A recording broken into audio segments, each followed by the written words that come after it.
Hello बच्चों, कक्षा 7वीं विज्ञान में अध्याय 12 है अम्ल, क्षार और लवण, एसिड, बेस एंड सॉल्ट।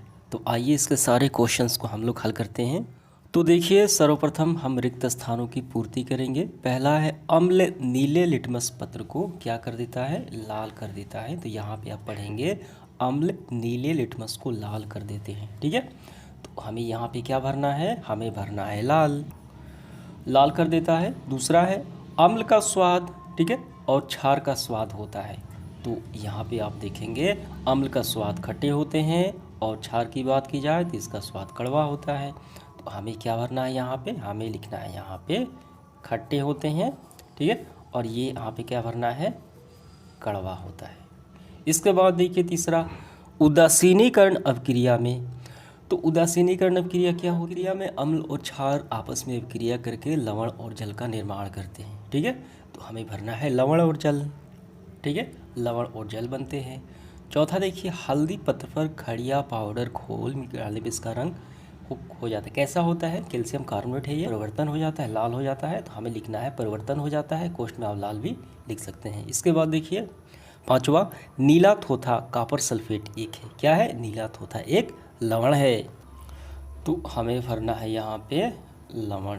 ठीक है, इसके बाद देखिए कॉलम ए से कॉलम बी में मिलान करना है। फ्लिप्थिलीन जो क्या है, ये एक तरीके का सूचक होता है। ठीक है, इसका हो जाएगा सी। अंगूर, अंगूर में पाया जाता है आपका टार्टेरिक अम्ल। तो टार्टेरिक अम्ल जो है इमली, अंगूर, खट्टे आम आदि में ये पाया जाता है। तो ये क्या होगा आपका, ये होगा आपका डी। कली चूना, तो कली चूना जो है ये क्या होता है, कली चूना एक क्षार है। ठीक है, लाल चींटी में पाया जाता है फॉर्मिक अम्ल, तो इसका होगा ए। वाटर कलर ये उदासीन होता है, डिस्टिल वाटर। ठीक है, तो ये आपका ये पूरा हुआ। अब इसके बाद देखिए अम्ल और क्षार के बीच अंतर स्पष्ट करना है। काफ़ी आसान सवाल है ये, हम काफ़ी अच्छे से ऐसे लिखेंगे। देखिए आपको ऐसे ही लिखना है अम्ल और क्षार। तो पहले देखिए, अम्ल स्वाद में खट्टे होते हैं एवं नीले लिटमस पत्र को लाल कर देते हैं तथा क्षार के साथ अपक्रिया करके जल बनाते हैं। ठीक है, जो उदासीनीकरण अपक्रिया होती है। ठीक है, यहाँ पे देखिए हाइड्रोक्लोरिक एसिड ये अम्ल का उदाहरण हो गया। दूसरा देखिए क्षार, क्षार स्वाद में कड़वा होता है, ये लाल लिटमस पत्र को नीला कर देता है, बिल्कुल इसके विपरीत। ठीक है, तथा अम्ल के साथ प्रतिक्रिया करके लवण तथा जल बनाते हैं। यहाँ पे देखिए सोडियम हाइड्रोक्साइड ये क्या है, ये क्षार है। ये दोनों में अंतर स्पष्ट हो गया, समझ में आ गया। तो इसके बाद देखिए चौथा प्रश्न क्या है, एक प्रयोगशाला में शिक्षक ने अम्ल और क्षार के 1-1 लीटर विलयन घोल बनाए। ठीक है, अम्ल के विलयन की 10 बूंद से क्षार के 10 बूंद का उदासीनीकरण होता है। ठीक है, समझ में आ गया इतना बात आपको। प्रयोगशाला में शिक्षक ने अम्ल और क्षार के 1-1 लीटर घोल बनाए और अम्ल के विलयन की 10 बूंद और क्षार के विलयन की 10 बूंद, यानी बराबर मात्रा, दोनों उदासीन हो जाते हैं। ठीक है, दोनों की बराबर मात्रा हो रही है। गलती से किसी एक में पानी गिर गया। ठीक है, यानी किस में गिरा, अम्ल में गिरा कि क्षार में गिरा, यानी इनमें। ठीक है, 1-1 लीटर वाले में। जब फिर से उदासीन किया गया तो अब क्या हो रहा है कि अम्ल की 10 बूंद के लिए क्षार की 15 बूंद लगी। तो बताएं कि पानी किस घोल में गिरा था और कितना गिरा था। ये तो काफ़ी सिंपल है, हम इसको तो ऐसे ही बना सकते हैं। तो पहले लग रहा था, देखिए 10 बूंद की क्षार के लिए, 10 बूंद अम्ल के लिए 10 बूंद क्षार लग रहा था, यानी बराबर लग रहा था। लेकिन अब फिर 10 बूंद अम्ल के लिए क्षार की 15 बूंद लगी, यानी पानी की मात्रा, यानी क्षार की मात्रा अब ज़्यादा लेनी पड़ती है, क्योंकि उसमें पानी मिला हुआ है। तो पानी मिला हुआ है इसलिए उसको ज़्यादा, अब उसको उदासीन करने के लिए क्षार को लिया जा रहा है। तो हम ऐसे ही समझ सकते हैं कि क्षार में पानी गिरा है। कितना गिरा है, तो पहले लग रहा था 10 और 10 बराबर, लेकिन अब क्या है, अब 1.5 गुना लग रहा था, यानी आधा लीटर गिरा है, क्योंकि 10 के साथ 15 है। ठीक है, 1.5 यानी 0.5 ज़्यादा है। तो इसको हम कैसे बनाएंगे, इसको हम ऐसे समझकर बनाएंगे, अम्ल का 1 लीटर, क्षार का 1 लीटर। ठीक है, 10 बूंद और इसका 10 बूंद दोनों आपस में मिलते हैं तो उदासीन होता है, यानी 10 बूंद के लिए अम्ल के लिए 10 बूंद क्षार उदासीन होता है। ठीक है, तो पानी गिरने के बाद क्या होता है कि अम्ल का 10 बूंद उदासीन करने के लिए क्षार का 15 बूंद आवश्यकता पड़ती है। तो यहाँ पे हम देखते हैं कि अब क्षार की बूंदें पहले से ज़्यादा, अर्थात ये 1/2 यानी 1.5 गुना लगती है। ठीक है, अतः क्षार की कुल मात्रा कितना लगा, 1 लीटर इंटू 1/5 यानी 3/2। एक का कोई मतलब नहीं, यहाँ पे गुणा हो जाएगा, 3/2 यानी इसका आधा हो गया कितना, 1.5 लीटर अब लग रहा है पानी। समझ में आ गया। तो अब पानी की मात्रा निकालेंगे। पहले लग रहा था कितना 1 लीटर, अब घटा देंगे 1.5 लीटर। तो कितना ज़्यादा है 0.5 लीटर।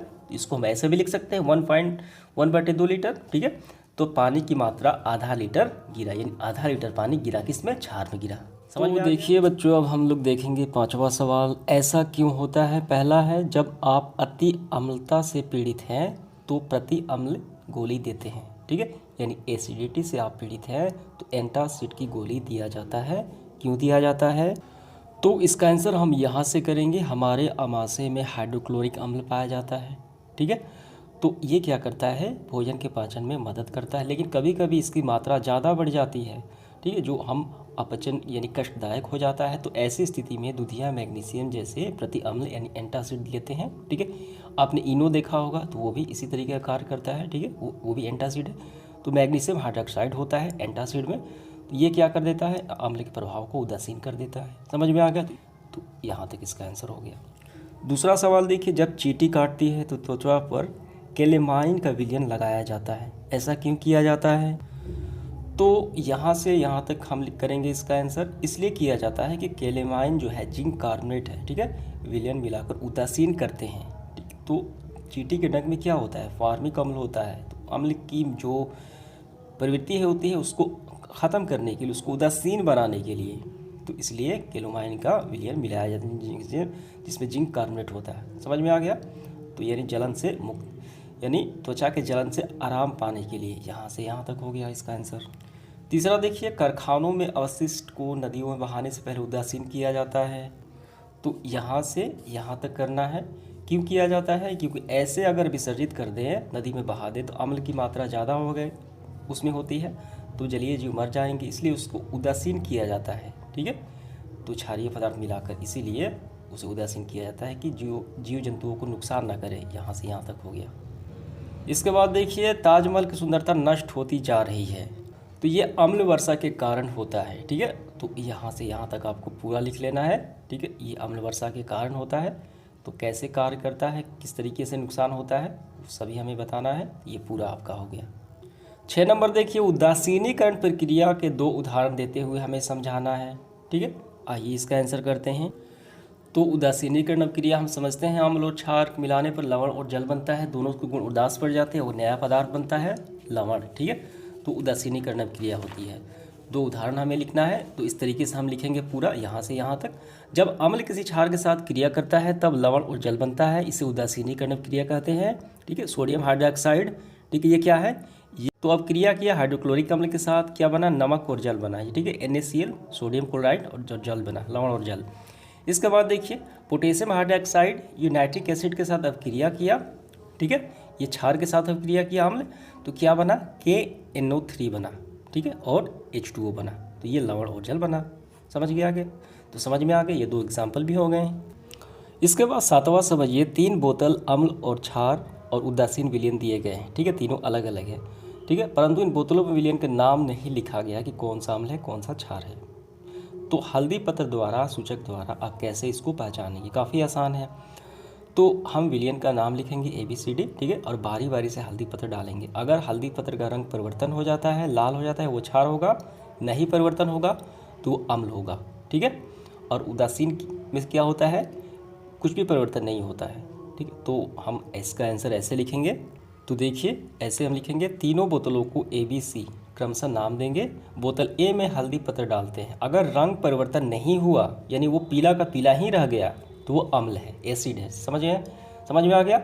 और इसी प्रकार बोतल B में हल्दी डालते हैं, तो अगर लाल हो जाता है तो वो क्षार हो गया। ठीक है, अगर बोतल C देखिए, हल्दी डालते हैं, अगर कोई प्रभाव नहीं हुआ तो ये क्या होगा, ये अम्ल या उदासीन भी हो सकता है। जो अम्लीय होते हैं न क्षारीय होते हैं, तो वो उदासीन होते हैं। ठीक है, तो रंग परिवर्तन नहीं हुआ तो वो अम्ल भी हो सकता है या उदासीन भी हो सकता है। 2 स्थितियाँ उत्पन्न हो सकती हैं। तो ऐसी स्थिति में हम क्या करेंगे कि लिटमस पत्र का प्रयोग करके हम जांच कर सकते हैं। समझ में आ गया? तो ये पूरा आपका आंसर हो गया। 8वां देखिए, क्या आसुत जल आम्लीय, क्षारीय, उदासीन होता है? क्या होता है, इसकी पुष्टि कैसे करेंगे? आसुत जल जो होता है वो शुद्ध जल होता है, जिसे डिस्टिल वाटर हम कहते हैं। इसमें कोई खनिज या लवण नहीं होते हैं, वो एकदम उदासीन होता है। समझ में आ गया? तो हम लिटमस पत्र द्वारा बड़ी आसानी से इसको जांच कर सकते हैं। तो इसका आंसर हम यहाँ पे स्क्रीनशॉट के माध्यम से लिख लेंगे। इसके बाद देखिए 9 नंबर, नीले लिटमस पत्र को एक विलयन में डुबोया गया, यह नीला ही रहा, विलयन की प्रकृति क्या है? तो यहाँ पे समझिए, नीला लिटमस पत्र एक विलयन में डुबा दिया गया तो वो नीला ही रहा। इसका मतलब क्या हुआ? इसका मतलब वो विलयन जो है वो क्षार हो सकता है या उदासीन भी हो सकता है। ठीक है, आंसर हम इस तरीके से लिख लेंगे, यही बात हम यहाँ पे लिख लेंगे। तो इस तरीके से हमारा सेशन समाप्त होता है। धन्यवाद।